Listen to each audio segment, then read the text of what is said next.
guys, so nakahiga ako sa buhangin, no? Sarap dito sa buhanginan, no? Habang mainit yung araw, nakahiga ako sa buhangin. So, ayan, no?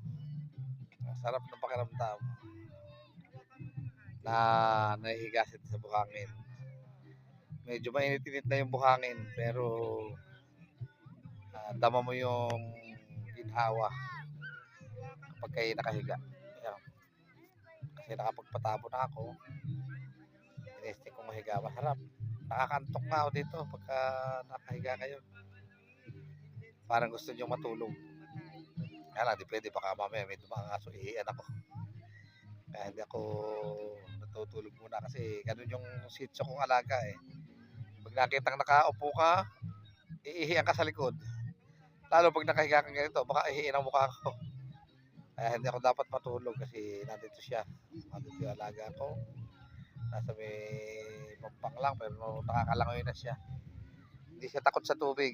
Hindi katulad ng ibang aso na natatakot lumusong sa tubig. Ito, gusto sa tubig.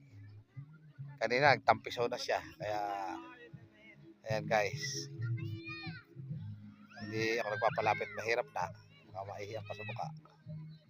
Ayan guys, so, dito tayo sa buhanginan. Sa masarap na lugar upang tayo ay maginhawahan ang ating mga katawan. Ayan guys, so. Di ba? Nakahiga tayo sa buhanginan. Ayan, kanya-kanya tayong sa kabila. Pero dito, may papatapon din doon eh. Naman ako sa kabilang to. Ayan guys. Ayan guys, salamat sa inyo. Salamat. Panoorin nyo hanggang dulo.